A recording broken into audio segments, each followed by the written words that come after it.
What's up, everybody? It's another episode of Room for Sports podcast from your host, Daniel Buyaba.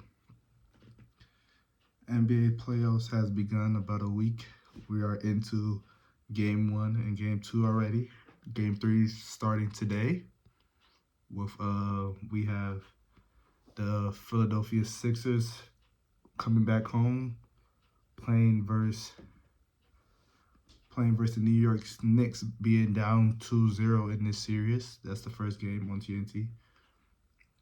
Second game we have today is the Orlando Magic and the Cleveland Cavaliers playing 2-0 as well in that series, with Cleveland being up while they play their third game today in Orlando.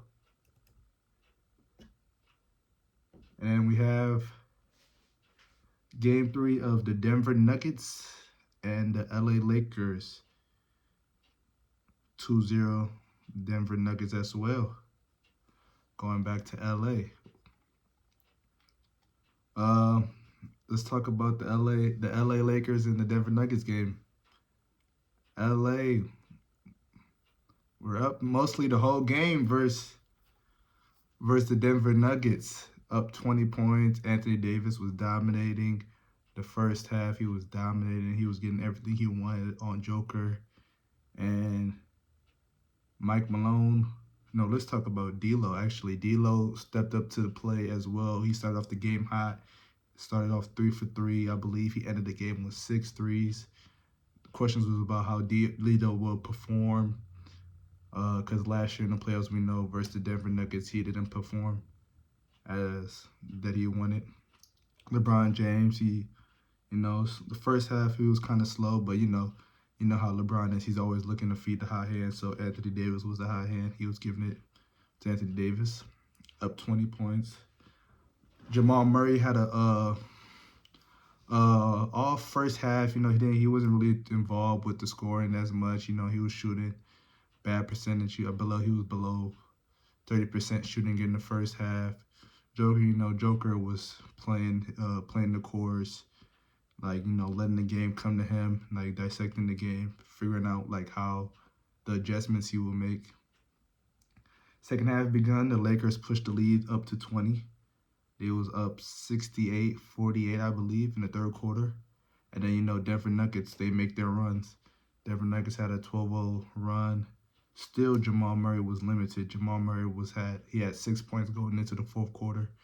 Anthony Davis was still scoring in the third quarter, but I believe he ended with 32. He ended with 32 and took only one shot in the fourth quarter. That was something to talk about. Mike Malone made an adjustment to take Joker off of him and put Aaron Gordon on him and switch KCP to LeBron because Aaron Gordon was previously guarding LeBron.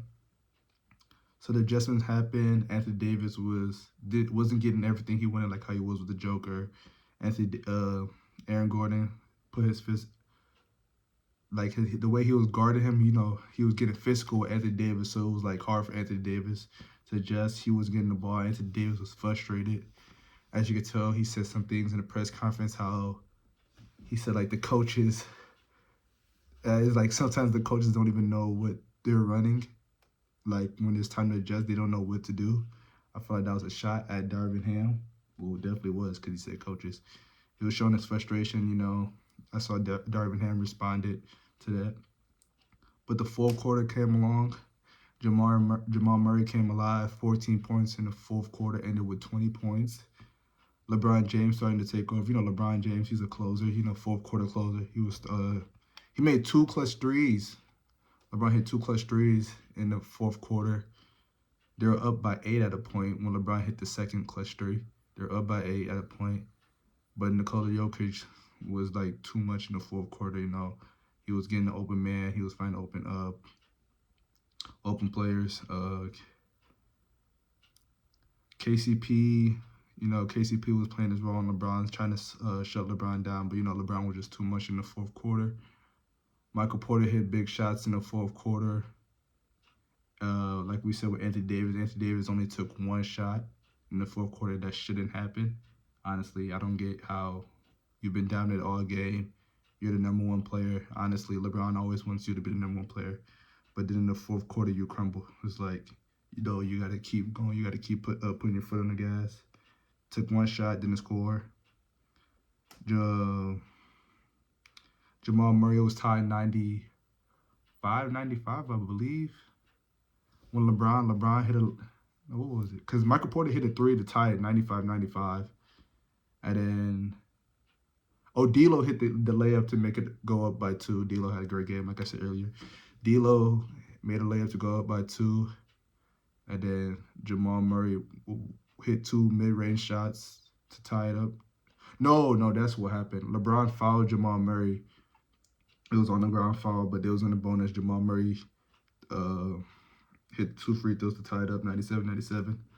Then LeBron James, it was 97-97. LeBron James did a layup. He claims he was fouled. He was complaining about the refs. Like he said at the end of the game, he blamed, well, I wouldn't say he blamed, but he talked about how like the officiating replays doesn't make sense because how do you call a foul? You look at it, you see there's a foul. He was really talking about what happened with D'Angelo Russell in the third quarter when D'Angelo Russell clearly got fouled. D'Angelo Russell clearly got fouled by Michael Porter, and then like they overturned it, but like you see the replay. It was clear as day. It was a foul on Michael Porter. But yeah, LeBron, let's go back to when LeBron made the layup to go up 2. And he claimed he was fouled. He did, but, they didn't call it. But I don't think he was really fouled in that possession, honestly. Then Jamal Murray, he comes back up. I believe it was a pick and roll play when Michael Porter Jamal Murray got to a spot in the mid-range. They went up. No, they tied it back up 99-99. Final possession with LeBron. Now, LeBron had a great look, honestly, with the 3 he took when KCP fell on the ground. Like, the initial play was for them. No, I understand why LeBron took the shot, but, at that time, he didn't really want to take the shot because they were looking for the score, like, the last shot, because I think it was, like, they had the game clock and the shot clock still going, I believe. So they wanted to take the last shot. Was the game clock and shot clock going on? I can't remember, honestly. But, like, LeBron, I know LeBron, he wanted to take it to the hole because that's what he's been doing all game. But KCP had fell and tripped, so it was only right. LeBron had to shoot the open 3. Great look from LeBron, knowing he hit 2 threes in the fourth quarter to bring up the lead. He missed a wide open look. Gave the Nuggets about 11 to 13 seconds left. Jamal Murray. Would I say ISO? Yeah, it was an ISO. He had an ISO play. Got the last shot. Hit a side step. Game winner over Anthony Davis. Amazing shot. So that was a 20-point comeback. And now they're up 2-0 going back to LA. And I don't know how this game's going to go, honestly, because, like, for Lakers to blow that lead, man, it's wild because, like, they had the momentum, man. They really should have tied the series up 1-1. You can't blow that lead. I don't care if you're at home or away. But it's just like that's the championship pedigree. And it's funny how Mike Malone was talking about, like, they already had adjustments plans for, like, if the Lakers were to adjust. But they didn't even have to adjust yet. That's what he claims. They didn't have to adjust yet. So Anthony Davis, I feel like Anthony Davis should have got way more touches. Should have looked for the ball more in the fourth quarter. He should have, like, dominated. I feel like Anthony Davis doesn't like physicality for real because, like, he didn't want to bang down low. Anthony Davis always looks to shoot the mid-range. If he gets the ball inside, he's always hesitant. But what I'm seeing from the Lakers so far is just, like, they're a first-half team. Like, they always coming out to play. Like, it was crazy because in the regular season so far, well, not so far, in the regular season, it looked like they used to come out sluggish in the first quarter. They always like to come back from games and stuff like that. They like to come back from games. So it's like it's the opposite, complete opposite in the playoffs so far, even though it's only 2 games in. But 2 games is a lot when you're down 2-0. You know, they came out hot. But like I saw like the bench points, it was only Taurean Prince had scored the whole bench for the first 2 games. That has to change, bro. For the Lakers to win a game, honestly, to win 1 game, that has to change. They brought in Spencer Dinwiddie during the buyout market. They got Gabe Vincent back, who was averaging around a dub in the playoffs last year with Miami Heat. So it's crazy like how like they're not contributing with the Lakers when Spencer Dinwiddie been the huge pieces. We know Spencer Dinwiddie been on the Mavericks conference finals team when they played the Warriors. He contributed. I don't know if he started because I think Jalen Brunson has started over there, but he contributed well with the Dallas Mavericks. So he's like, when you're with the Lakers, you haven't done anything in the playoffs. The Lakers are still banged up. They missing their best defender, in my opinion, Jared Vanderbilt. He was questionable for Game 3 tonight, but he's not playing. Christian Wood, questionable for tonight, but he's not playing. But I don't really think Christian Wood would have been a big factor because he's not a 5 guard. I mean, not a 5 guard, a 5-man. He's not a 5-man for real. I feel like where the Lakers messed up in this series because they don't have another big man to protect Anthony Davis. And Nikola Jokic is taking like so much like I would say like Anthony Davis is getting tired guarding Jokic. Well, he's not even guarding Jokic. He's playing the help side, but it's like it's so much, bro. Because while playing Jokic, you gotta stay alert because you know he's either looking to pass, or he's either looking to score. Like they were up 20 points, and then Darvin Ham decided to start doubling Jokic. Like, why would you start doubling Jokic when you're up 20? Just stay solid and don't let the shooters open. And that's what happened. Michael Porter got up 6 threes that game. Probably like imagine how many threes he got up when Jokic was getting doubled. You know, it's just like game like stuff you should know. Is like you don't start doubling Jokic when you're up 20. Honestly, you don't do that. Cause Jokic, would he end with 27, 20 rebounds and 10 assists? It's like I'd rather let him beat you by the 2 if you're down 20 than just give up threes. But you know, Rui Hachimura, he has to step up. Honestly, 1 for 7 shooting. He has to step up. Austin Reeves has to step up as well. He has to step up as well. But Game 3, you know, role players play good at home. So I'm confident Austin Reeves is gonna play well. So they play today. I'm still predicting this series goes 5. I think Lakers do win tonight, honestly. But if they down 3-0, then I think it's going to be a sweep. But Lakers do win tonight. They're going to find a way to end that 10-game losing streak. They got to. Knicks versus Sixers. Man, that was an amazing game. The Knicks versus Sixers. Tyrese Maxey is looking like the best guard right now in that series. He's playing way better than Jalen Brunson. Jalen Brunson has been shooting terrible. He's been shooting like under his averages for sure. I believe he shot 8 for 27 last game. Hit a clutch 3 at the end. But Sixers had that game, man.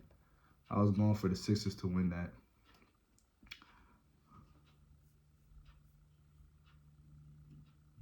I was going for the Sixers to win that game, man. Tyrese Maxey hit a clutch 3, I believe, to go up by 5. It was 101-95. He hit a clutch 3 to go up by 5. I thought they had the game in the bag. His offensive rebounds killed them at the end. Giving up second chance killed them at the end. That turnover/foul killed them at the end when Tyrese Maxey got fouled by Josh Hart and Jalen Brunson in 2 different occasions. They missed the timeout call by Nick Nurse. I felt like Nick Nurse should have like demanded the timeout. He should have did like more to get the refs' attention. Should have looked at he should have ran on the court honestly to get the timeout call. because that's what people usually do. Like to coaches to get attention, especially the last six like that in a playoff game, you don't want to miss call like that. But that didn't happen. Josh Hart took the ball from Tyrese Maxey, hit the pass it to Dante. Dante missed the three. Isaiah Heinstein got the offense rebound. That's what killed the Sixers as well. Then he passed it back out to Dante. He hit it $2 for $1. You know, you got to hit the $2 for $1 threes. You got to hit the $2 for $1 threes. He hit it. They come up to be up one because it was 99-101. I'm not sure if they called a timeout. They probably did call a timeout. Yeah, they called a timeout. They had Tyrese Maxey in the backcourt.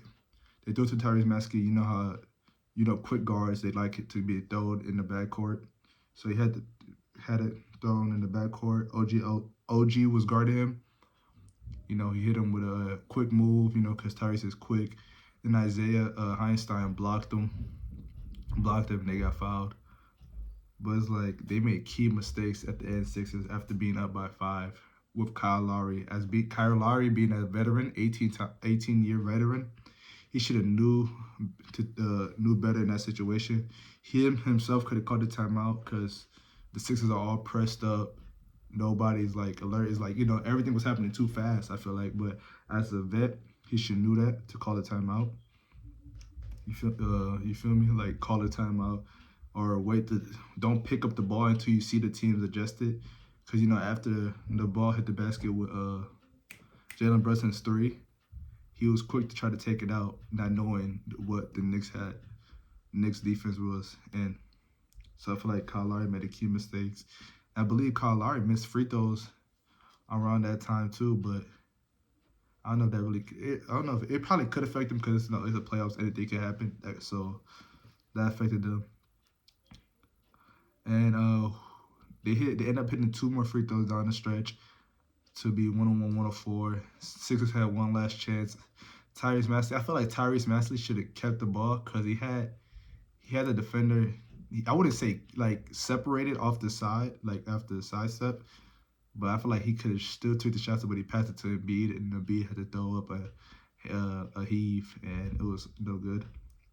So it sucks the Sixers are down 0-2 because I had them winning in 7, and I had them still in one of those games, and I feel like really they could have won both of the first 2 games, but I feel like they're gonna bounce back today and win 2 for sure. They're gonna go 2-2 for sure.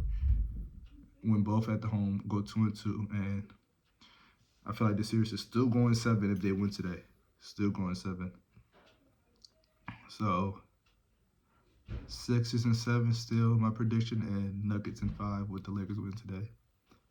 Another matchup we got today is Orlando Magic and the Cleveland Cavaliers. I ain't gonna lie, this series is a slept on series because it's 2 young teams battling. Cleveland really had like a down year in my opinion, like to what people believed. Orlando Magic is new to this, so it's like people are not really eyed out to watch this game. Like I believe this game is on NBA TV today, so if you played on NBA TV, you're not one of the big name series. But Orlando's going home today down 0-2. I had the series in 6, but I don't know. I'm probably thinking 5. Donovan Mitchell gets this done in 5. I feel like Orlando's not getting swept. They're gonna still win at home. Yeah, I feel like they're gonna still win at home, get 3 or 4. Paolo's first time in playoffs. He's getting adjusted, but I feel like Orlando is just like they're not playing like it's a playoff game. Like they're playing through the basics. They're not like they're new to this. So it's like it's so hard to adjust when you're first time playing like the whole squad, even the coach. And like Cleveland, they've been there last year. They're hungry from what happened last year with losing in the first round to the Knicks. So like they want to win this series bad. They want to probably get this series over with and get ready for the next round. So yeah, still got them in 5. Well, I got them in 5 now because I thought the series would be more competitive. This series has been low scoring though. I feel like Cleveland's defense they've been playing well. Yeah, their defense been playing well this series. I feel like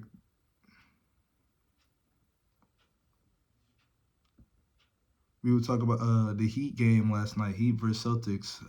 Heat played amazing. He had a franchise record 23 threes yesterday.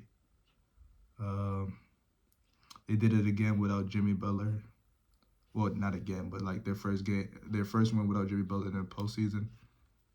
Series tied 1-1 going back to Miami on Saturday. Boston, man. Boston's role players were no shows. Not necessarily role players, but you know, Kristaps Porzingis 1 for 9. Didn't get not even 10 points yesterday. Not even 10 rebounds. Didn't do anything. Jrue Holiday liability on offense. He didn't do anything. Derek Wright didn't do anything on offense. It was mainly Jason Tatum and Jaylen Brown. I believe they had 25 plus each yesterday. They had 25 plus yesterday.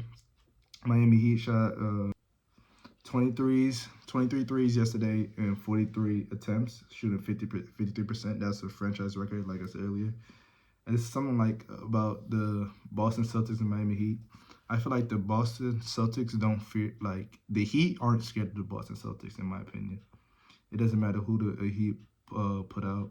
They know they have a chance to beat the Celtics. I saw Bam Adebayo said yesterday, talk about everybody's always counting us out, so why should they care, man? Like it's like they're not worried about what anybody has to say.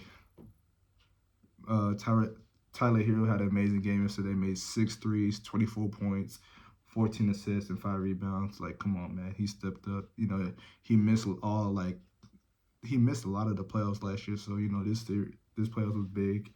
He said Jimmy Butler gave him advice, you know, to lead the team, you know, because he missed the playoffs last year. Now Jimmy's missing playoffs this year. So, you know, Bam Adebayo stepped up huge. They started him on Jason Tatum, and, like, I felt like that really helped because it really – Jason Tatum, of course, got his numbers, of course, because he's Jason Tatum, but it really slowed Jason Tatum's game. You know, Bam Adebayo was playing physical with him, not allowing him to get, like, whatever he had. Like, Tatum didn't really shoot bad, but, like, you could just tell watching it. Bam Adebayo really affected him. He played 40 minutes, dropped 21 and 10. So, like, he played a good game. Jaime Jaquez shot the ball really well yesterday at 14. Caleb Martin, he's been killing the Boston in the playoffs last year. He scored 21 yesterday. The fans were booing Caleb Martin because they thought about a dirty play that he did. I didn't necessarily think that play was dirty in game one when he ran into Jason Tatum and undercut him, really, but because I feel like he was going for a rebound and he got pushed by Jrue Holiday, but no one really talks about that. So I don't think that was a dirty play, honestly. But this series, I don't know what I predicted for this series. I think I said 5, but I think this series is going 6. This series is going 6 games for sure. I feel like Boston will take a game in Miami, and Miami will win a game at home. So I feel like it's going 2-2 back to the Garden, honestly. But it's crazy. Eric Spoelstra, man, he knows how to coach, bro. He's a mastermind in coaching. Like back-to-back years, he could beat the Boston Celtics and Joe Mazzulla, man. Pat Riley wants this bad. You could tell Pat Riley. Like today I saw a stat. It was like Eric Spoelstra was ranked in the top coaches of all time, but he doesn't have no Coach of the Year awards, and that's crazy now I think about it. Cause I swear I thought he would have won one in 2013 with LeBron and them when they won about 60 plus games. They won like 66 games that year. So I was thinking like, dang, he didn't even win that year. They gave it to George Karl that year. But it's crazy how he never won one. But he's been to the finals. What, 6 times now? But then again, I saw in the comments, they were saying like the Heat don't perform well in the regular season. So like, we're not surprised that he doesn't have a Coach of the Year, which is kind of true. But I thought he would have had one when Brian was in Miami. OKC yesterday. OKC versus Pelicans. Wow. OKC is looking amazing, man. Shai Gilgeous is looking amazing. He had 33 yesterday. Shake Holmgren looking amazing. Man. He played really well yesterday. He made quick 3 threes to start the game off. 3 threes. Had JV. JV had to step up because JV can't guard the perimeter. So, you know, Shaq is a stretch five, really. He's like a 4 or 5 stretch. So he's going to stay outside and he'll bang him down low. But he knew JV, Jonas Valanciunas can't check him and outside. He ended with 26 and 7 yesterday. That's an amazing game for Shaq. Jalen Williams is so amazing, bro. That's crazy. He wasn't a finalist for most improved. I believe he got 4th place. And I'm sick, man. They announced the awards before I got to do my predictions. I'm still gonna do my predictions on this show, like in this episode of the other awards they didn't announce. But Jalen Williams played real amazing. The Pelicans, man. Pelicans, they missing Zion, man, because he's their scoring threat. I feel like Brandon Ingram had an off night because he's dealing with Lou Dort. Lou Dort been playing amazing defense on him. Jalen Williams been playing amazing defense. CJ McCollum, man, I was thinking he would step up, but not step up huge, how I expected, man. Only dropped 15. He has to get 20. Brandon Ingram has to get 20 for them to win this series. But they're going back to the Pelicans. They probably do take one. But I feel like OKC's going to end them at 5. Just based off what I seen yesterday. They won by like, 30-something? It was 124 to 92. Yeah, they won by 32 points yesterday. So I feel like this series is over in my eyes. Because they said they don't see Zion coming back. And if Zion's not coming back, they're not beating the Thunder. And the Thunder home fans yesterday were amazing. You know, Shaq was talking about how this is like paying homage to the old 2012 team when KD, Russ, and Harden was there. How like the fans were all hyped for them. It's feeling like this. And I kind of agree with them, man. I kind of agree with Shaq. But yeah, Thunder played well yesterday. And Shea, of course, played amazing. Next games, we'll talk Pacers and Bucks. Series is 1-1. Game 3 Saturday, I believe. I'm not too sure about these dates. Honestly, I'm not too sure. 1-1 series. Dame Lillard had an amazing game 1. 35 points in the first half. It ended with 0. That's science for me. I ain't gonna lie. They won by 15 game 1, but you don't score in the second half. It's kind of like, that's how I told people, I was like, man, that game didn't prove nothing to me. Like, because Siakam had 36, and he was getting everything he wanted, bro. Tyrese Halliburton didn't have a good game offensively. Miles Turner didn't really show up game 1 offensively. But Siakam got, Miles Turner had 37 points, but Halliburton had 9. Like, Halliburton has to score double digits for them to win this series. But I just feel like the Bucks couldn't stop Siakam yesterday and game 1. Like, game 1 and 2, they couldn't stop Siakam. And that's going to be a problem if Giannis isn't playing. Because Siakam is a force he's a force. He gets to the mid-range. He gets to the basket. He can shoot the 3 if he wants to. He banged low. He had 36 to 13 game 1. Yeah, like, the Pacers started off slow, but they played well at the end for like the momentum. That's why I had them win one of those games. And Milwaukee, the Bucks had to win one game. I said to myself, the Bucks got to get one at home, and I knew Pacers were gonna get one on the road. Tyrese Halliburton was throwing shots. He was talking about how their home fans didn't feel like it wasn't like nothing to them. It felt like a regular season game. So he's excited for game 3 in Pacers, and I feel like the Pacers will win game 3, go up 2-1.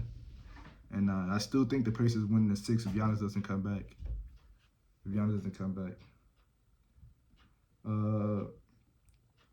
Dame had 34 the second game. He had 24 at halftime or something. He had like 24. He didn't really do much second half. Once again, it feels like he needs his help out there. Chris Middleton needs to play like he was in 2021. Bobby Portis can only give you so much, you know. He's a 6-man candidate. So, like, him starting now is kind of different for them, so he can only give you so much. Pat Bev is not really giving you nothing offensively. defensively, I don't know what he's really doing because they're still allowing 125, even though he's still my guy. Pat Bev is my guy, but I feel like his offense is like isn't really nothing. Siakam 37-11-6, game 2. Tyrese Halliburton 12-12. Andrew Nembhard 20 points. Like Bucks is allowing Nembhard getting 20. Like their whole starting 5 had 10 plus. Naismith had 11. Miles Turner had 22. Like their bigs are getting cooked. Bucks bigs are getting cooked. They need Giannis back down to help anchor their defense, even though their defense isn't really doing anything. But I still say Pacers in 6 for sure.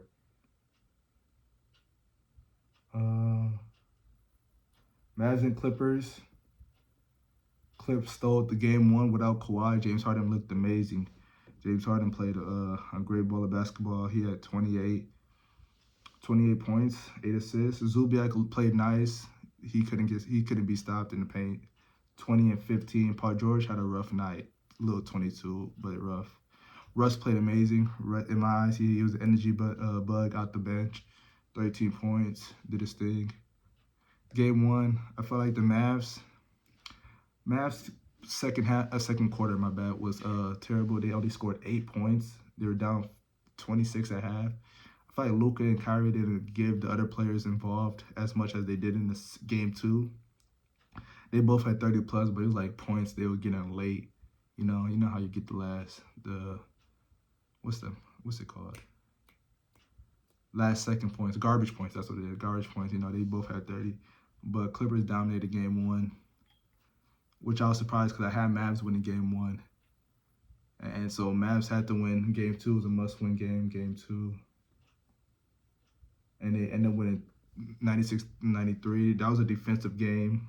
Luka played amazing defense that game. I believe it was opposing players only shot up about 22% on him, so that was amazing for Luka because he's not really caught as a defensive player. He's an offensive-minded player. He had 32. Derrick Jones had 19. PJ Washington had 18. Kyrie 23. You see how other players were involved this game. Kawhi Leonard came back game 2, looked real sluggish. Rusty. He ain't played since March, so he's kind of hard for the first game. Because, James Harden played well first game. So, James Harden is still trying to be dominant because, the coaches probably still want James Harden to be dominant, scoring 22, 8, and 6. Not bad a game for James Harden. But, yeah. But, yeah, that's the first time Dallas has won a game scoring under 100 points. So, that's key for the Magic because the defense they were playing on the Clippers. I still think the series is they're probably gonna split the games in Dallas as well, 2-2. I don't know who's winning game 3. That's gonna be a tough one. Probably I say Dallas. Dallas probably will win game 3 not would say for sure, but I'll say they're winning. So that series is still going 6, Mavs in 6. Suns versus Timberwolves, man. The series I've been really looking into a lot, man. Game 1, Suns got blown out the gym. Second half, they got blown out. Second quarter, I believe. That's when the blowout started to happen. Anthony Edwards played amazing game 1. I had 33 points. Towns played amazing. Had 19. Rudy Gobert 14-16. Alexander Walker had a big game off the bench, 18 in game 1. That game was over in the third quarter. They made their last run, and the Suns didn't recover. KD was the only Suns player that played well, 31 points. Started off the game hot. Mismatches on Cat and Rudy Gobert. Probably nice, not quite as a mismatch as I thought. Cat and Rudy Gobert has been playing a good defense. Jaden McDaniels playing good defense on KD the first 2 games. Grayson Allen got hurt game 1 and then got hurt again game 2. We don't know his status. Nurkic played terrible game 1.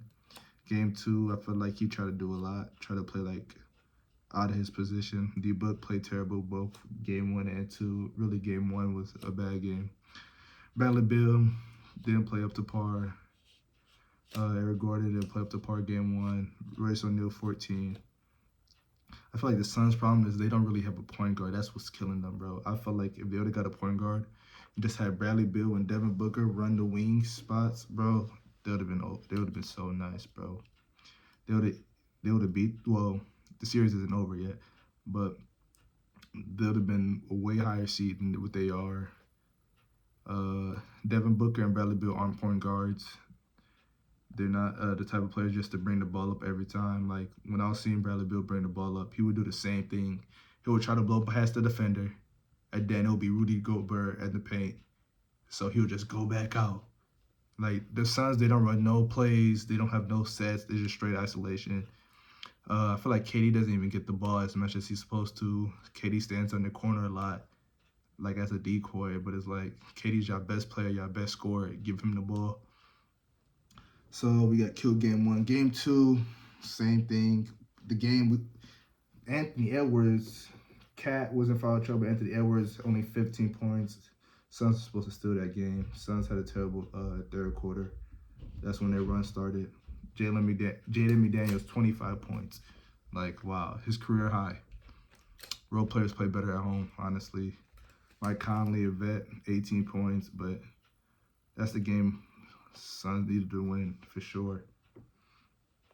KD 18, Devin Booker 20, Bill 14, Grayson Allen 3, played 17 minutes after the ankle injury. Eric Gordon 15. The series isn't over because they got to go back home, and I feel like the Suns are like for sure winning game 3. And I feel like it's going to be 2-2 going back to the Wolves, and this series is ending 6 either way, either side it goes, it's ending 6 games. But the Suns have to look again a point guard this off summer, getting another big. Cause Irbanks, he has his days. Like, you know, he doesn't play amazing, but he has days that he plays well, days he plays bad. Bench got to step up more. Royce had 0 points after having 14. While Eric Gordon had 15 while having 3 in the game 1. It's like they're never consistent. The bench isn't consistent enough. Only play with 3 guys off the bench. People are saying Isaiah Thomas should get looked at as a starting. Like, that's crazy. Like, to start Isaiah Thomas, but Isaiah Thomas is a point guard. But I don't know if he could run our offense. Like if he could run the Suns offense to the ability to look for players to get their shots, you know what I'm saying? Because when he was a starting point guard for the Boston Celtics, he wasn't like leading the team with assists at a high number.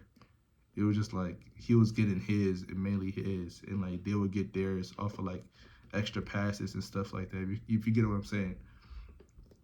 But if the Suns had like a point guard, like I don't know, like they had a point guard to like facilitate their offense. Get KD hit the ball in his spots, that would have been nice. But this series isn't over. It's far from over. It's just a must-win for them tomorrow. Must-win for the Suns tomorrow. And I feel like the role players will be huge. Grayson Allen, I don't even think he's playing, so they got to go deep into their bench. And I don't even know who they play. Honestly, I'm looking at the roster, like, Nas Little doesn't do too much offensively. I thought he was a defensive player. Doesn't do too much. Bobo should get chances to bang Joe. Bobo just skinny, but I feel like he could. I don't know if he'll, like, the way he'll bang down low with Cat. Because Cat is a big guy. Rudy Gobert is a big guy. So the way Bobo bangs, Bobo's going to probably stay outside. I would just wish, like, the Suns would just run 5 out and make Rudy Gobert guard. I don't care. Honestly. Just make Rudy Gobert guard. Make Rudy Gobert guard up. Make Rudy Gobert guard up. Stretch the 5 out. Like the Clipper series a couple years ago when he was on the Jazz. They had him. I think I had the mic.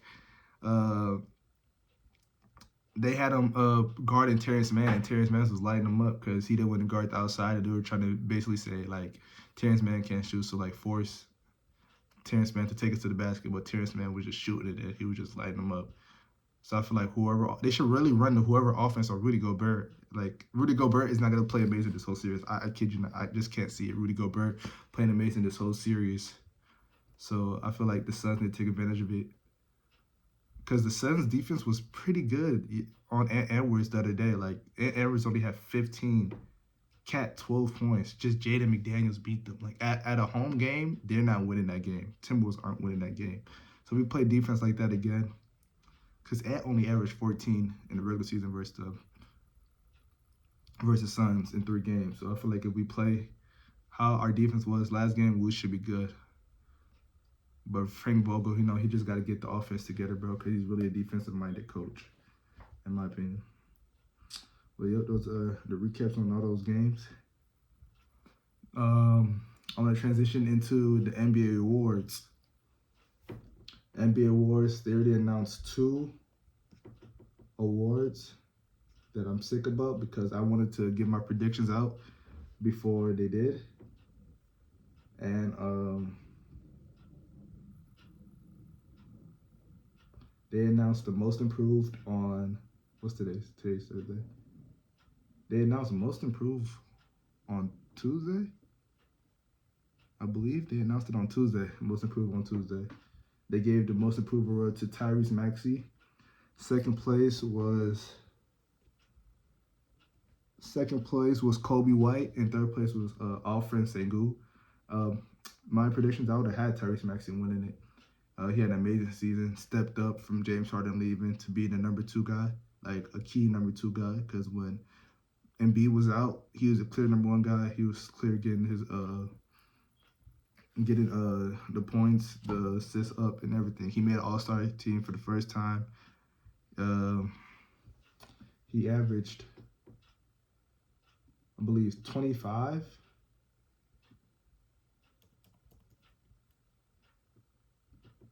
He averaged 26 and 6 this year. So he has increased every year. Last year he averaged 20 and 4. Now this year 26 and 6 as being the number 2 guy. Kobe White was a close second in my votes as well. He improved well. He proved well as well.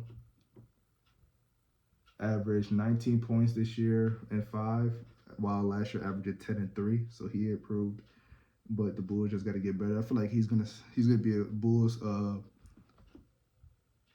Bulls core piece for a few years to come. He should be well. Alfred Sengun, that was a good 3rd place pick. It was crazy. He got 3rd over Jalen Williams. I think Jalen Williams should have got 3rd, honestly.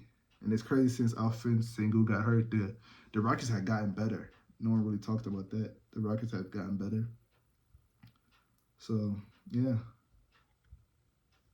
I felt like I was right. I don't feel like nothing.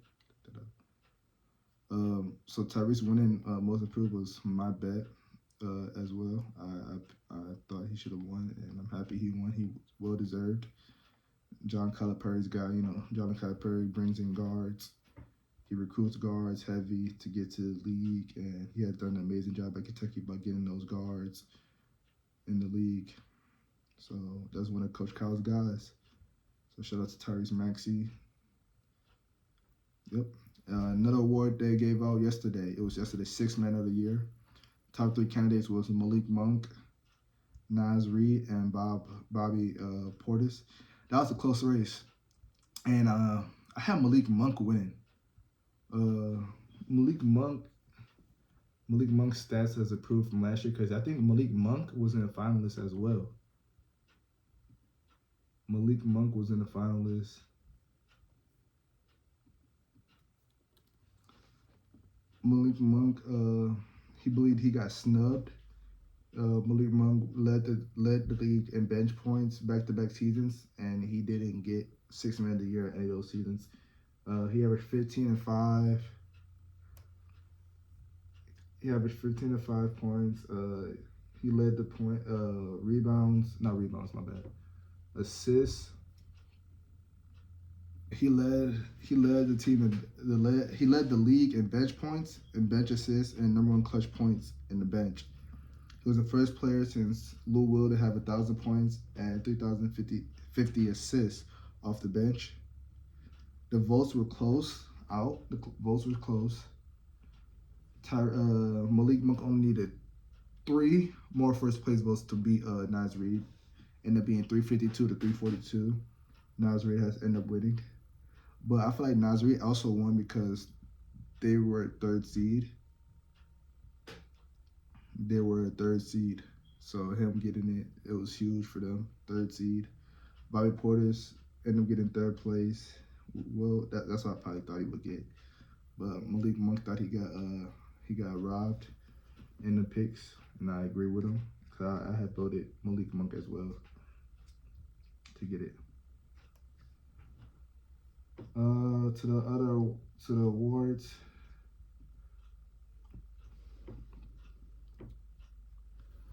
So we can start with they're announcing the Clutch Player of the Year award. That's a new award. This is the second year of the Clutch Player of the Year award. They got Stephen Curry as the finalist, DeMar DeRozan, and Shai Gilgeous-Alexander. Last year, I believe De'Aaron Fox won it, and yeah, De'Aaron Fox won that by a landslide, in my opinion. This year is going to be a hard choice because DeMar DeRozan and Steph Curry didn't make the playoffs. They were playing teams, but they played the most clutch games, I believe. Shai Gilgeous played a lot of clutch games, and they're first seed. I'm looking at the stats. So Curry played in 43 clutch games. DeMar DeRozan played in 40 clutch games. And Shai Gilgeous played in 25 clutch games. Clutch games are games that's in at least 5 points and lower.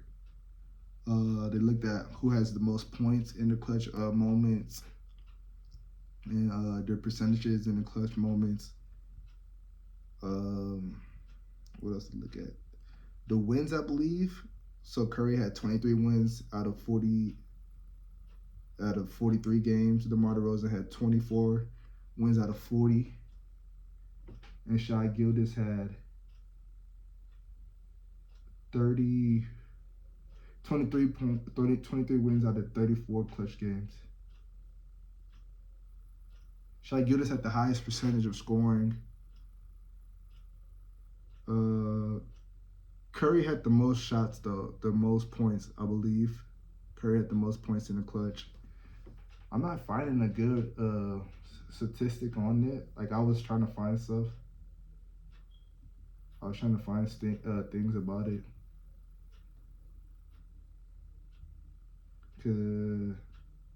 Like, Curry and DeMar DeRozan are tied 50% of shooting, I believe, and 46. That can't be. Oh yeah, he was tied with DeMar DeRozan with the clutch scoring. Him and DeMar DeRozan, Curry, and he shot 50 and 50% and 46 from the three.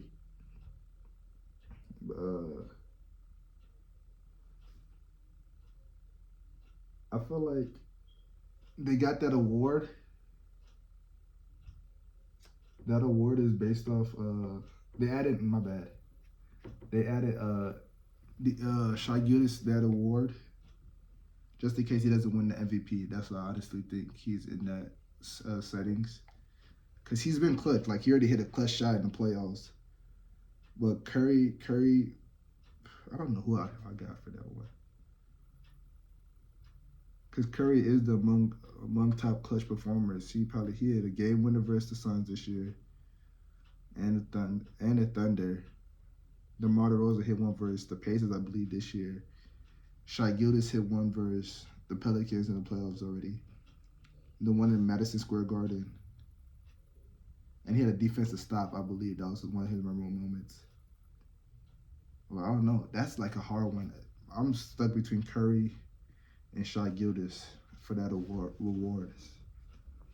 You could go to either one. We're gonna find out tonight who they picked. But I believe Shai's gonna win that. Just because his team's in the playoff performing, and that's just because they don't want to give him that MVP award, I believe. But he's my MVP pick for sure. But I feel like he's gonna win the Clutch Player of the Year. And then they're gonna give. We could just talk about MVP right now then. Even though I wanted to do that last, but it just that just goes well together. MVP MVP finalist is Shea Gildas. Led the team with 30 points, 5.5 rebounds, 6 assists, and I think he led the NBA in 2 steals. While Joker is 26, 12, and 9, 58%, 35%.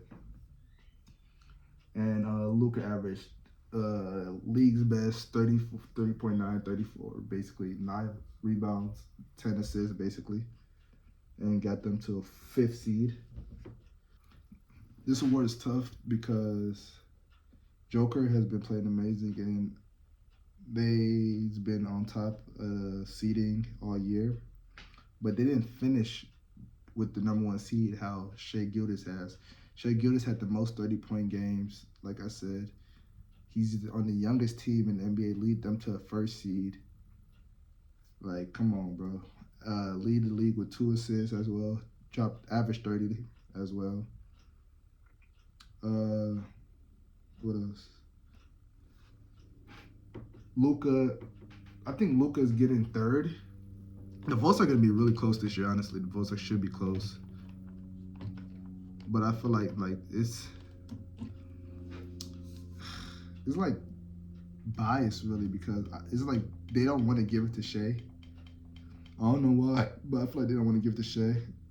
But people are saying it's a voter fatigue if Joker doesn't win it. The voters are tired of winning. They should say Joker's automatic MVP.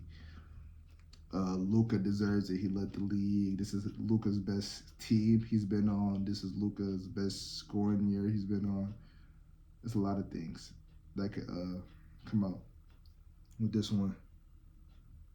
So like this is a hard choice in my eyes.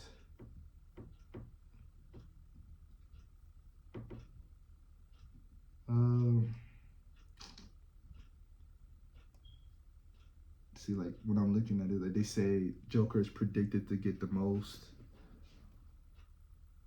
Joker's predicted 56% chance to win it.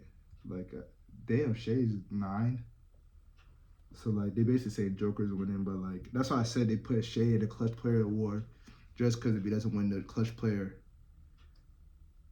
no, if he doesn't win MVP, he's gonna get Clutch Player. So that's what I'm thinking. He's gonna get announced as the Clutch Player today, and then end up losing to Joker in the MVP. But I want Shea to get MVP. Honestly, I want Shea to get MVP. Rookie of the Year, we got Brandon Miller from the Charlotte Hornets. He's had an amazing season. What do you average?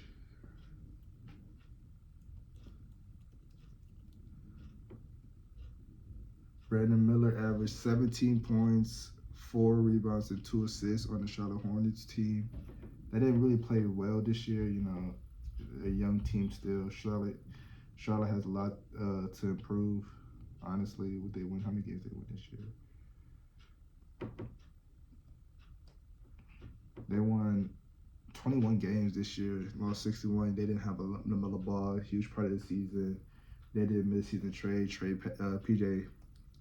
PJ away for Grant Williams. Mark Williams didn't play a whole lot this year. But I don't really know like the direction with this organization. They just fired their coach. MJ sold parts of the team.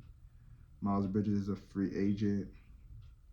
And LaMelo Ball hasn't been healthy. Yeah. So Brandon Miller, he's a 3rd place in my eyes. He had a great season. It's crazy though. The fans were booing Brandon Miller during draft day. They were booing Brandon Miller during draft day. They said he shouldn't have won. I mean, he shouldn't have gone 2. They won in school, but he really had a better year than school. Not in my opinion. Everybody's opinion, he had a better year. Sheck Holmgren is another player. Sheck Holmgren is a redshirt rookie player. Got hurt in the Summer League. We all know, guarding LeBron. LeBron injured him and ran into him. He missed the whole last year, then played this whole season this year. Do y'all consider Shaq as a rookie though? Y'all consider him a rookie because he missed the whole last year? I still consider him a rookie. I felt like he should be in the ballot. He averaged 16.5, 8 rebounds, 2 blocks, and 2 assists. Shaq is a player. He stretches the floor. He can shoot the three. He can dominate the post. He can block shots. He's going to be key to the franchise. He's going to be there for a long time. He's going to be one of the best players in the world. He's going to be an all-star soon. I like Shaq. He's a good player. He's a footer. Next year, he should average 10 rebounds for sure. I'm going to be high on him to get 10 rebounds. He's probably going to be the defensive player of the year next year or years to come because he's so active on the defensive side. But he needs to get stronger, in my opinion. He needs to bulk up because he's the only big on the Thunder. I feel like the Thunder should have got a big man during the trade deadline, like Andre Drummond, or they should get one this summer to like give Shaq some help, get some help in getting dominated by the bigs. But he would be my rookie of the year pick if it wasn't for Victor Wembanyama. Victor Wembanyama is amazing, bro. Averaged 21 points, about 11 rebounds, 4 assists, 1 steal a game, and 4 blocks, about 4 blocks. And he's also in a defensive player of the year race. So he's going to win rookie of the year. It's not going to be unanimous, but it's going to be close to it. Like the first seed, and Wemby was a 15th seed. But imagine if Wemby was on the Thunder. Like, come on now, bro. He's 7'4", Frenchman, and his pops is Congolese, just like me. So, like, I'm rooting for Victor. I'm rooting for Victor to be great, and he's going to win Rookie of the Year. And once his team is nice, he's going to be the best player in the NBA. He's for sure going to be the best player in the NBA. Like, NBA players are already voting Victor Wembanyama as the best defender, and he's only 20 years old. Like, he's only 20, bro. He's going to be a top. And next year, his stats are going to improve scoring-wise for sure. Only average 21, and only play under 30 minutes, average 21. Like, I swear he should average more. Probably going to average 25 next year. Rebounding should go up to 12 at least, but he's a skinny guy. You know, he's all over the place. Sometimes he's not big and low. His blocks average 3.6 around 4. I feel like that number is always going to stay the same. He's always going to dominate. But Victor is my pick to win Rookie of the Year. What's next? Okay, we're going to talk Defensive Player of the Year. Rudy Gobert, Bam Adebayo, and Victor Wembanyama. Bam Adebayo, defensive stats. Bam guards 1 through 5. That's a good thing about, like, Bam claims he's the best defender, and I see why he says that. He guards 1 through 5 for sure. He switches everything. He can switch everything. His blocks and steals are low this year, 1.1 and 1 block. Like, his stats don't show a reason why, but if you watch basketball, you study Bam's game, you should see why he claims he's in the Defensive Player of the Year. Anthony Davis felt like he should have been in there, and I agree. Like, Anthony Davis is one of the best defensive players. It's just he doesn't show it because the effort he puts in compared to like Bam, and Rudy Gobert. I feel like Rudy Gobert, his defensive game is different from Bam Adebayo's and Anthony Davis. Like, Anthony Davis probably could guard 1 through 5 too, honestly. Whoa, damn. I mean, now could he? I mean, I think he could still guard 1 through 5. Shaq probably could guard Shaq Holmgren, could he guard 1 through 5? I feel like Shaq Holmgren could guard 1 through 5. Rudy Gobert is not guarding 1 through 5. Victor Wembanyama probably could guard 1 through 5 just because of his length and height. But Rudy Gobert isn't. I feel like he could easily get not easily, but like him guarding the perimeter is not good, but he's been playing good. I ain't gonna lie, he's been playing good guarding the perimeter. I'm not gonna hate and say he hasn't been versus Suns. He has been, but I still don't feel like it's gonna last long in the playoffs, bro. He's gonna end up getting cooked, and he's gonna end up being unplayable like how he has been in the last few seasons.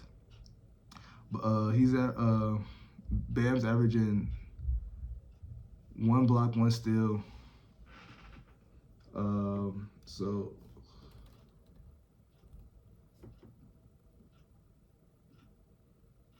his defensive rating is a 108.5. That's high.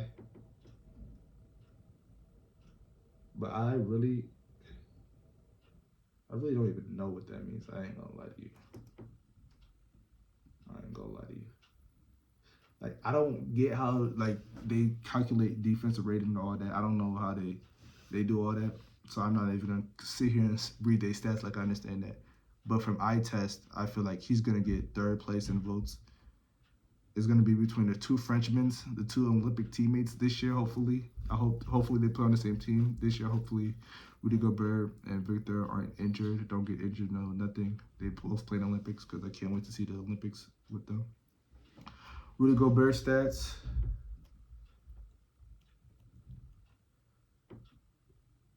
Rudy Gobert is averaging 2 blocks, 13 rebounds, and 1 steal.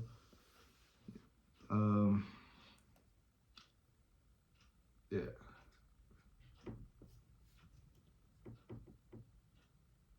He has a defensive rating of 101, so I don't know what that is. What he said. I guess the lower is better. The lower is better. So his defensive rating is higher than Bam's. Correct me if I'm wrong. The defensive rating is, if it's lower, is better. But correct me if I'm wrong with that. But yeah, Rudy Gobert, he makes players adjust the shots. Like, I ain't gonna lie, the Suns have been missing a lot of point blank layups when Rudy Gobert's been in there. Like, KD missed a couple. Bradley Beal has missed a couple. D Book has. Like, Rudy Gobert is giving the Suns a problem. The Timberwolves are giving the Suns a problem with the length. So I see why Rudy Gobert has a chance of winning it. But my vote is Victor to win Rookie of the Year. I'm not Rookie. Well, Rookie of the Year, yeah. But Defensive Player of the Year. But, you know, Rudy Gobert is probably going to get it. Rudy Gobert already has how many Rookie Defensive Player of the Year? He has 4, I believe.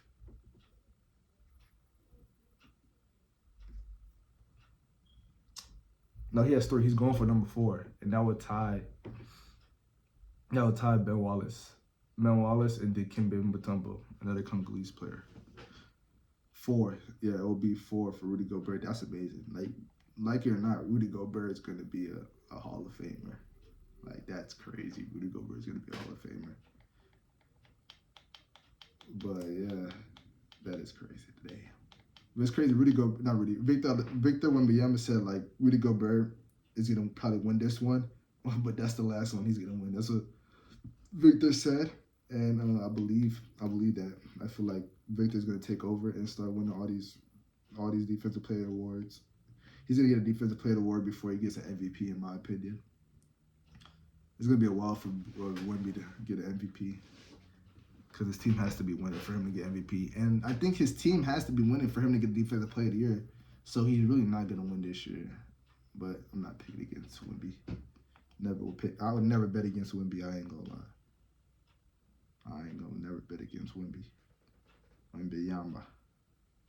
But what awards are next? What did we do so far? We did Clutch Player, Defensive Player, Most Improved, MVP. Oh, we did all the awards. Now we're doing the Coach of the Year. Coach of the Year, Jamal Mosley from Orlando Magic. Coach Mark I don't know how to say his last name, but Coach Mark from OKC, and Chris Finch from Timberwolves. Did Joe Mazzulla get snubbed? 64 wins. 64 wins. One of the highest defensive ratings, I believe, or the lower defensive ratings. He probably, I wouldn't say he got snubbed because that's not really his. Well, I can't even say that. That's not really his team, which it is his team. Because you know how he took the dopest spot, but no, I don't know if he got snubbed because Defensive Player of the Year doesn't really go to the best record no more. As you've seen, Eric Spoelstra doesn't have winning. He had 66 wins with LeBron in 2013. But it comes from like the improvement of the team. So that's why I said Coach Mark is probably gonna win. Last year last year the Thunder were 10th seed and now they're first seed. Last year the Timberwolves were an 8th seed, I believe, and now they're third seed. Dang, that's crazy. Chris Finch could win it too, but I feel like Coach Mark having the youngest team, the youngest starting lineup, he should win it for sure. I think he's gonna win it. Coach Mosley has a good chance too. His young squad. At a point, they were a third seed. At a point, Orlando Magic was the third seed. Well, yeah, Orlando Magic was the third seed, ended the fifth seed. Yeah. But I'll give it to the Thunder coach, Coach Mark. I'm not even going to pronounce the last name. But yeah, he's going to win it for sure. Having the younger squad, 25 years old, I believe is the average age. So yeah, I got Coach Mark winning that. So yep, that's all my predictions for the NBA awards. Let me know your guys' predictions. Drop it in the comments. Who should win MVP, Defensive Player of the Year, Coach of the Year, Rookie of the Year before they announce all of it. So drop it in the comments who you guys have. And last but not least, we're going to talk about the NFL Draft, which is tonight in the city, the Motor City.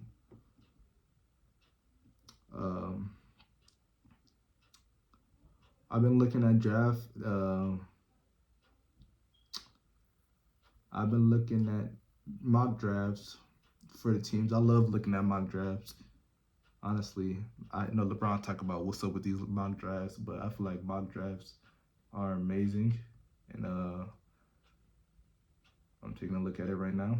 You already know the first pick is going to be the Heisman of last year, Caleb Williams from USC. Remember, he was an Oklahoma transfer he played under Spencer Rattler, Spencer Rattler is also going to be in the draft this year. Don't know too much where Spencer Rattler is going to end up being. But they got the top 5 quarterbacks as Caleb Williams, probably going to go 1. Jayden Daniels, that should go 2. He was the Heisman winner. So the Heisman's got to go 1 and 2. I really wanted Caleb Williams to go to the Commanders just because his coach's ties, one of the coaches that was with him at USC is at Chicago now. No, he's at Washington now because, Washington cleaned up the whole staff. So he's at Washington now. So I wanted him to go there. But, the Bears traded Fields away. They didn't want Fields away. They think Caleb Williams is better. I was questionable about that trade. I feel like Justin Fields, they didn't really play bad for Chicago. Like, Chicago was just in a tough spot. They weren't getting better. Hopefully Caleb Williams could get them better. And, they better hope he's better than Justin Fields because Justin Fields, he's not a bad player. But, yeah, Caleb Williams is going 1. Jaden McDaniels is 2. My predictions as well. He's going 2. So there's been questions about the third quarterback getting picked out of Drake May and J.J. McCarthy. I feel like they say Drake May is a better prospect, but they say like for Drake May, he wouldn't even be a ready now starter compared to J.J. McCarthy. J.J. McCarthy won a national championship, but he didn't really have to do much at Michigan because Michigan was a run offense. So that's why a lot of scouts are questioning J.J. McCarthy, throwing abilities, decision-making abilities. But they don't know, like, J.J. McCarthy was, like, one of the top recruits out of high school. So, like, people are strong. Like, they were telling different scouts how J.J. was for the how JJ's like throwing abilities was in high school, how it translated to college when he needed to make plays for Michigan, he made them plays. So but on this mock draft, they got Drake May going 3. The wide receiver class, they talked about, they got Marvin Harris as the first one. They got Marvin Harris in the draft. Malik Neighbors, Brian Thomas, that's the name, Brian Thomas from LSU too. LSU got 2 wide receivers, dang. Who else was in the draft? Romeo Ozi, what's the name? Rome from Washington. Rome Ondizia from Washington. Xavier Worthy from Texas, Xavier Leggett from South Carolina, Lade McConan, I think Lade McConkey from Georgia. So those are the prospects. Oh, Keon Coleman, I'm excited about Keon Coleman. He was an MSU player for 2 years, I believe. He was on the basketball team and football team. Transferred to Florida State. Huge. Hopefully he goes first round, maybe a second round or a third round pick, day 2 player. The running back position is not. I'm not really too sold on the running back position this year. Probably because I don't know too much about it. But Trey Benson, Blake Cornyn, Bucky Irving. But I'm not really too sure about the running back. I don't know what round. But the Cowboys are probably looking to draft a running back, so be on the lookout for that. Brock Burrows is probably the top tight end. Yeah, Brock Burrows is the top tight end. Probably going top pick. I've seen a lot of Jets for him, but I don't think he should go to the Jets. I feel like the Jets should get a O-line, probably Joe Alt or Penn State guy. The Penn State guy, the Nigerian, I believe he's Nigerian, from Penn State. J.C. Latnum from Alabama. I feel like he should go to the Jets. That would be key. That would be a key player for the Jets. Alabama guy, you know how Alabama every year he has players. Alabama has 4 players projected in the first round. In the mocks, I seen some mocks. They had Dallas Turner as the first defensive player to get drafted, the first edge, I should say, to the Broncos at number 12. Alabama's O-line, J.C. Latnum, 13. Terrion Arnold, the cornerback from Alabama, 17 to the Jaguars. So it was 13. J.C. Latnum, 13 to the Raiders, and Dallas Turner, 12 to the Broncos. I believe they had Kool-Aid on here. They had Kool-Aid going 31 to the 49ers. So they got 4 Alabama players, and then Nick Saban doing what he does best. His last year, he's getting 4 in the first round, possibly. What else I should say? The Lions, it's crazy for the Lions. We got the draft right, but we picking late in the draft. That was like, I told the guys like, damn, it's kind of crazy. We picking late in the draft, and it's only first round, so we gotta wait all night to get picked the draft. But I heard we might be trading up. Key players I see for the Lions: Chop Robinson from Penn State, he's an edge player. Darius Robinson from Missouri, he's a D-line. I seen him. Darius Robinson, he's from the city, I heard. My brother knows him from Missouri, so you know they got the ties from Missouri and Michigan. Xavier Leggett, the wide receiver, I seen him in ours, but I feel like we should get a defensive player in like Kool-Aid, Chop, or Darius. But Xavier wouldn't be a bad choice.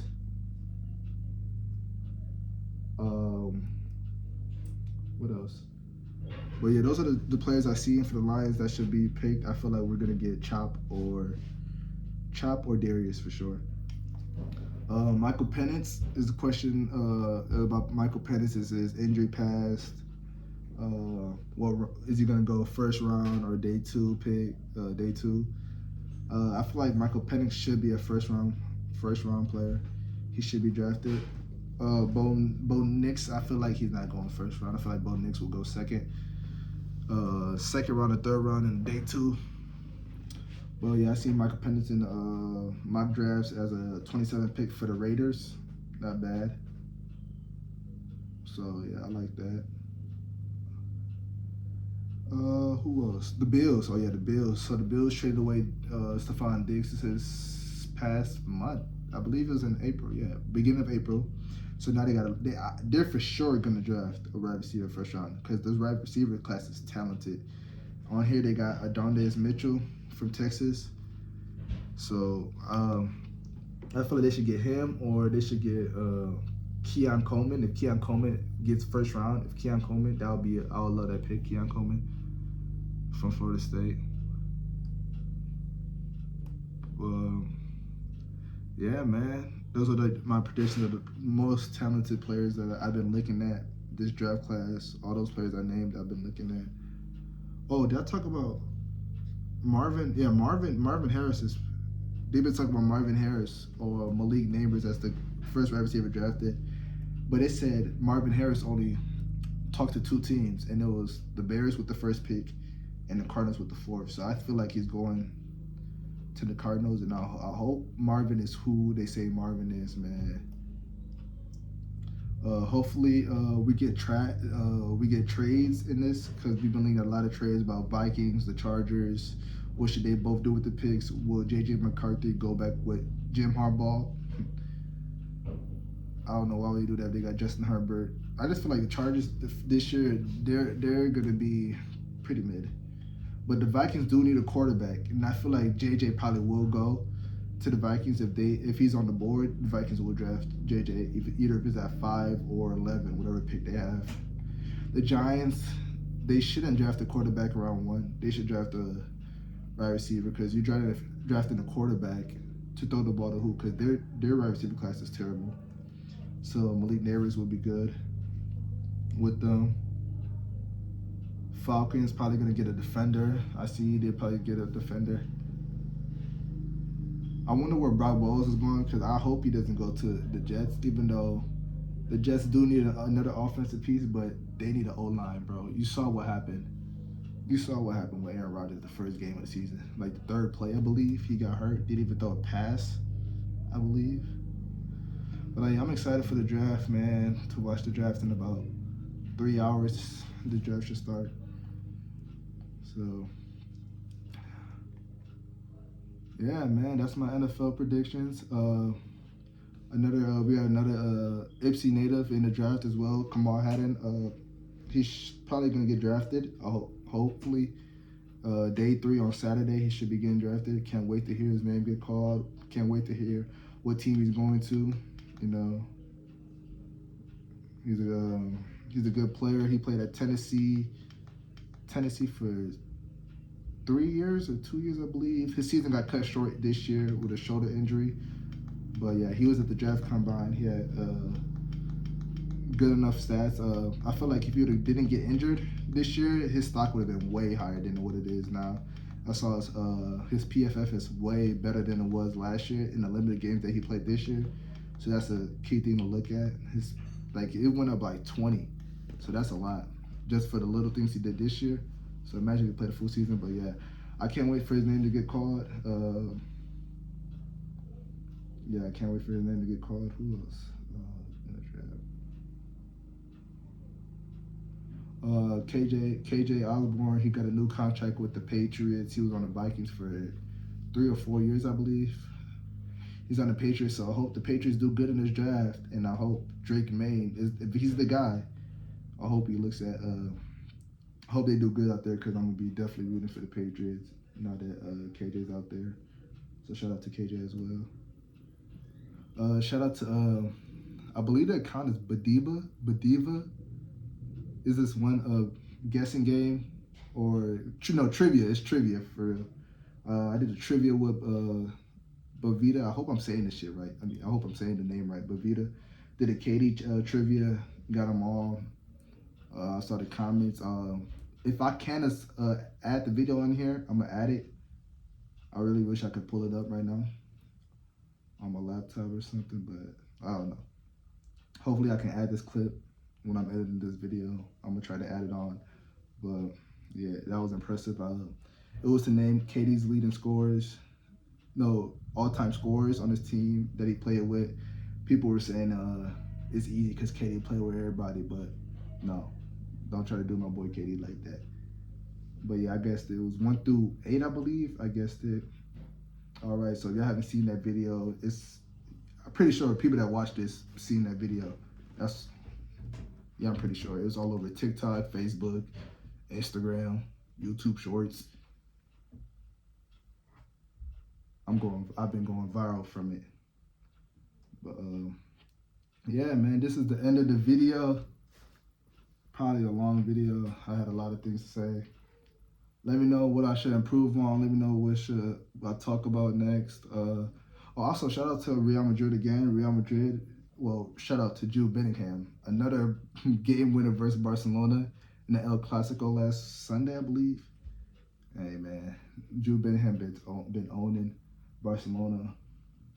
They've been talking about like how Barcelona lost this week to PSG and Real Madrid. So, like, it's a tough week for them. But yeah, man, I'm done with the shout outs. And yeah, like, subscribe, turn on your post notifications on, man. I need, what am I, 55 subscribers? Give me to like 100 at least. 100.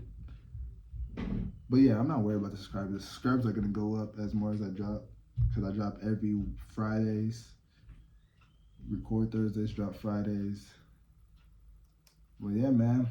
Instagram and Twitter is gonna be in the description, man. DM me any topics that you want me to talk about. And